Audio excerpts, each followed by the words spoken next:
ഈ ഇനിയും കുറെ കാര്യങ്ങൾ നേടണമെന്ന് പറഞ്ഞു. അപ്പൊ ഇത് കേരളത്തിലാണോ അല്ലെങ്കിൽ ഇവിടെയാണോ ഇനി നേരിട്ട്? രണ്ടിടത്തും. ഇവിടുന്ന് കിട്ടുന്ന പൈസ നാട്ടിൽ ഉപയോഗിക്കണമെന്ന് ആഗ്രഹമുണ്ട്. കേരളത്തിൽ നേടണമെങ്കിൽ പലതും നേരിടേണ്ടി വരും. നേരിടേണ്ടി വരും. അപ്പൊ അതുകൊണ്ട് നമ്മൾ കൂടുതൽ വലിയ രീതിയിലല്ല, ഒരു ചെറിയ രീതിയിൽ എന്തെങ്കിലും കാര്യങ്ങളൊക്കെ അവിടെ ചെയ്യണമെന്ന് ആഗ്രഹമുണ്ട്. അതിനോടൊപ്പം ഇപ്പൊ NCP പ്രവർത്തിക്കുന്നുണ്ട്. ഇപ്പൊ രാഷ്ട്രീയമുണ്ട്, അതിനോടൊപ്പം ഒരു തൊഴിൽ ചെയ്യുന്നുണ്ട്. അല്ലാതെ എന്താണ് ഇഷ്ടമുള്ള കാര്യങ്ങൾ? അല്ലാതെ ഇഷ്ടമുള്ളതെന്ന് പറയുന്നത് നമുക്ക് പിന്നെ അത് ദൈവികമായിട്ടുള്ള പ്രവർത്തനങ്ങൾ, പള്ളിയിലും അങ്ങനെയുള്ള കാര്യങ്ങളും പ്രവർത്തനങ്ങളും. ഇനി ഫാമിലിയെ കുറിച്ചാണ് എനിക്ക് കേട്ടത്. എന്നാണ് പ്രിയതമയെ കണ്ടുമുട്ടിയത്? പ്രിയതമയെ കണ്ടുമുട്ടിയത് 94. എങ്ങനെ വീട്ട് അവിടെ നിന്ന് അറേഞ്ച് ആലോചിച്ച്? അതിൽ അച്ഛനായിട്ട് ചേർച്ചല്ലായിരുന്നു? അതൊന്നും ഇല്ലായിരുന്നു. അതെല്ലാം കഴിഞ്ഞ് പിന്നെ ഫാദർ ഞാനിവിടെ സെറ്റായില്ല. അപ്പൊ ഇവിടെ ബോംബെയിൽ വന്നതിന് ശേഷമാണ് പോകാൻ നടന്നത്? അല്ല, ബോംബെ വന്നിട്ടാ. അപ്പൊ ഒരു ബോംബെക്കാരൻ എന്ന് പറഞ്ഞപ്പോൾ അന്നത്തെ കാലഘട്ടത്തിൽ എങ്ങനെയായിരുന്നു പ്രതികരണം പെണ്ണിന്റെ വീട്ടുകാർ? അന്ന് ബോംബെക്കാരെന്ന് പറഞ്ഞാൽ ഈ ഗൾഫുകാരെ പോലെ തന്നെ അല്ല. എന്നെ സംബന്ധിച്ചോളം ബോംബെ അല്ലായിരുന്നു മെയിൻ. എന്റെ വീട്ടിൽ ഞാൻ വലിയൊരു സൗണ്ട് ഉള്ള ഒരു വീട്ടിലായിരുന്നു ഞാൻ ഫൈനാൻഷ്യലി. എന്റെ ഫാദർ വലിയൊരു ബിസിനസ് തന്നെ, കുരുമുളകിന്റെ ഇന്ത്യ കോട്സ് ബിസിനസ് ഉള്ളത്. അപ്പൊ ഞങ്ങൾക്ക് അവിടെ ഫൈനാൻഷ്യലി ഞങ്ങളൊരു സൗണ്ട് ഉള്ള ഫാമിലി ആയിരുന്നു. അപ്പൊ അതുകൊണ്ട് എന്റെ ജോലി അവിടെ ഒരു മുഖ്യമല്ലായിരുന്നു. ജോലി ചോദിച്ചില്ല? ജോലി ഒരു മുഖ്യം അല്ലായിരുന്നു.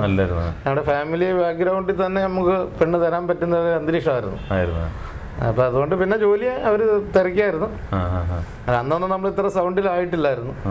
ചെറിയ രീതിയിൽ ബിസിനസ് സ്റ്റാർട്ട് ചെയ്തു വരുന്ന സമയം, മീൻസ് അങ്ങനെ ആയി വരുന്ന സമയങ്ങളായിരുന്നു. അപ്പൊ പെട്ടെന്ന് നാട്ടിൽ നിന്ന് വിവാഹം കഴിച്ചിട്ട് ഒരു പെൺകുട്ടിയെ ബോംബെയിലേക്ക് കൊണ്ടുവരുമ്പോൾ ബുദ്ധിമുട്ടുകളും കാര്യങ്ങളും വേറൊരു സ്ഥലത്തേക്ക് പറിച്ചു നടപ്പെടുകയാണ്. അപ്പൊ അതിനെങ്ങനെയാണ് വൈഫ് പ്രതികരിച്ചത്?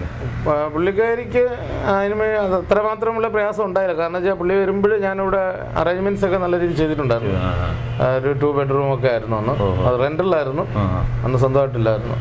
പിന്നെ എൻ്റെ ബ്രദർ ഇവിടെ ഉണ്ടായിരുന്നു, ഇവിടെ ഉണ്ടായിരുന്നു. പിന്നെ എൻ്റെ ഫ്രണ്ട് സർക്കിളൊക്കെ ഉണ്ടായതുകൊണ്ട് അങ്ങനെയുള്ള ഒരു അനുഭവം ഉണ്ടായിട്ടില്ല. ഇപ്പൊ ഇവിടെ നിന്നുള്ളത് കാശ് സമ്പാദ്യം കൊണ്ട് നാട്ടിലിപ്പോ കുറച്ച് അസറ്റ് ആയി എന്ന് പറഞ്ഞു. അപ്പൊ ഇനിയും നാട്ടിൽ ഇൻവെസ്റ്റ് ചെയ്യാൻ ആഗ്രഹിക്കുന്നു. അപ്പൊ ഈ സ്ഥലമായിട്ടാണ് അല്ലെങ്കിൽ ഇതുപോലെ ഫ്ലാറ്റും സ്ഥലങ്ങള് ഉണ്ട്? ഇനിയിപ്പോ ട്രിവാൻഡ്രത്ത് ഫ്ലാറ്റുകളൊക്കെ വാങ്ങിയിട്ടുണ്ട്. ട്രിവാൻഡ്രത്ത് ഇപ്പോൾ ഇൻവെസ്റ്റ് ചെയ്തിട്ടുണ്ട്. ഓക്കെ. അപ്പൊ തീർച്ചയായിട്ടും നാടുമായി ബന്ധപ്പെട്ട് തന്നെയാണ് പോയി. നാടുമായിട്ട് ബന്ധപ്പെട്ട് നാട്ടിൽ തന്നെ തിരിച്ചു പോകണമെന്നാണ് നമ്മുടെ ആഗ്രഹം. അപ്പൊ ഇനി വരാൻ പോകുന്ന കാലഘട്ടത്തിൽ കുറച്ച് പ്രായമൊക്കെ ആയി കഴിയുമ്പോൾ നാട്ടിൽ സെറ്റിൽ ആവണമെന്ന് ആഗ്രഹം. ഇവിടെ ഇനി അങ്ങനെ ഇവരുടെയൊക്കെ പഠിത്തം ഒരുമാതിരി ആയി കഴിയുമ്പോഴും നാട്ടിൽ പോകണമെന്ന് ആഗ്രഹിക്കുകയാണ്. അതിനെ ഇഷ്ടപ്പെടുകയാണ്. ഞാൻ എല്ലാ മാസവും നാട്ടിൽ വരും. എല്ലാ മാസവും നാട്ടിൽ പോകാറുണ്ട്. എന്റെ മദറിന് നല്ല സുഖമില്ലായിരിക്കുന്നത് കൊണ്ട് എല്ലാ മാസവും ഞങ്ങൾ നാട്ടിൽ പോകും. എന്തായാലും നാടിനെ സ്നേഹിക്കുന്ന ഒരു മറുനാടൻ മലയാളിയാണ്. സ്ഥിരമായിട്ട് നാടുമായി ബന്ധപ്പെട്ട് മാസത്തിൽ ഒരിക്കലെങ്കിലും നാട്ടിൽ വരുന്നുണ്ട്. നാട്ടിലെ എല്ലാ ആൾക്കാരോട്ട് എന്നും ഫോണിലൂടെ അല്ലെങ്കിൽ ബന്ധപ്പെടാറുണ്ട്, കാര്യങ്ങൾ അന്വേഷിക്കാറുണ്ട്. പല പ്രശ്നങ്ങൾ നേരിടാൻ അദ്ദേഹം തയ്യാറായിട്ടിരിക്കുകയാണ്. കാരണം പ്രായമാകുമ്പോൾ എന്തായാലും നാട്ടിൽ തന്നെ സെറ്റിൽ ചെയ്യണമെന്ന് ആഗ്രഹിക്കുന്ന തനി പച്ച മലയാളിയാണ്. അപ്പോൾ ഇത്രയും നേരം ഞങ്ങളോടൊപ്പം സഹകരിച്ചതിന് വളരെയധികം സന്തോഷമുണ്ട്. അപ്പോൾ നമ്മുടെ പ്രേക്ഷകരോട്, അതായത് നമ്മുടെ സഹോദരങ്ങളായ പ്രേക്ഷകരോട് മറുനാടൻ മലയാളി എന്ന നിലയിൽ, മറുനാട്ടിൽ ജീവിത വിജയം വരിച്ചൊരു മലയാളി എന്ന നിലയിൽ, ഒരു ബിസിനസ് സ്റ്റാർ എന്ന നിലയിൽ 2 വാക്ക് പറഞ്ഞതിന് ശേഷം നമുക്ക് തിരിയാം. എനിക്ക് നമ്മുടെ നാടിനോട് പറയാനുള്ളത്, നാട് പുരോഗമന രീതിയിലേക്ക് കൊണ്ടുവരുവാനായിട്ടുള്ള ഒരു ചിന്താഗതി നാട്ടിലുള്ള എല്ലാവരും, അത് പൊളിറ്റിക്സുകാരായാലും നാട്ടിലുള്ളവരായാലും എല്ലാവരും കൂടെ ചേർന്ന് കഴിഞ്ഞാൽ നമ്മുടെ കേരളം നല്ലൊരു സുന്ദര കേരളമായി മാറും. ഈ മറ്റേ ആക്രമശക്തമല്ലാത്ത ഒരു കേരളം, ഈ പൊളിറ്റിക്സുകാർ അങ്ങോട്ടും ഇങ്ങോട്ടും അടിയും വെട്ടും കുത്തും ഉണ്ടാക്കുന്ന രീതി അല്ലാത്ത ശാന്തസുന്ദരമായ ഒരു കേരളത്തെ നല്ല രീതിയിൽ എല്ലാവരും കൂടെ ചേർന്ന് കൊണ്ടുപോകണമെന്നാണ് എൻ്റെ ഒരു ആഗ്രഹം. അതുമാതിരി വെളിയിൽ നിന്ന് ഇങ്ങനെ വരുന്നതായിട്ടുള്ള ബിസിനസ്സുകാർക്ക് വേണ്ടുന്ന പ്രോത്സാഹനങ്ങൾ ചെയ്യുകയും അവരുടെ പൈസകൾ ഇൻവെസ്റ്റുകൾ ചെയ്യിച്ച് നല്ല രീതിയിൽ പല ഡെവലപ്മെൻറ്റുകളും ഇനി നമുക്ക് ചെയ്യാനായിട്ട് നമ്മുടെ അവിടെ ഉണ്ട്.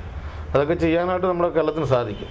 അപ്പോൾ അതിന് അവിടെ ഉള്ള ആൾക്കാർ അതുമാതിരി അട്രാക്റ്റ് ചെയ്യുകയും അവർക്ക് അതിന് വേണ്ടുന്നതായിട്ടുള്ള സാഹചര്യങ്ങൾ ഒരുക്കി കൊടുക്കുകയും ചെയ്യണമെന്നാണ് എൻ്റെ ഒരു അഭിപ്രായം. ഇനി പ്രേക്ഷകർക്കുള്ള ചോദ്യം ഇതാണ്: കേരള നിയമസഭാ ചരിത്രത്തിൽ 2 പ്രാവശ്യം സത്യപ്രതിജ്ഞ ചെയ്യേണ്ടി വന്ന MLA ആരാണ്? അപ്പോൾ ഞങ്ങൾ തരുന്ന ഫോൺ നമ്പറിൽ 1 മണിക്കൂറിനുള്ളിൽ വിളിച്ചറിയിക്കുന്നവർക്ക് സമ്മാനമുണ്ട്. ചോദ്യം ഒരിക്കൽ കൂടി ഞാൻ ആവർത്തിക്കുകയാണ്: കേരള നിയമസഭാ ചരിത്രത്തിൽ 2 തവണ സത്യപ്രതിജ്ഞ ചെയ്യേണ്ടി വന്ന MLA ആരാണ്? ഞങ്ങളെ വിളിക്കേണ്ട ഫോൺ നമ്പർ 0484 231 7782 അല്ലെങ്കിൽ 83. ഫോൺ നമ്പർ ഒരിക്കൽ കൂടി 0484 231 7782 അല്ലെങ്കിൽ 83.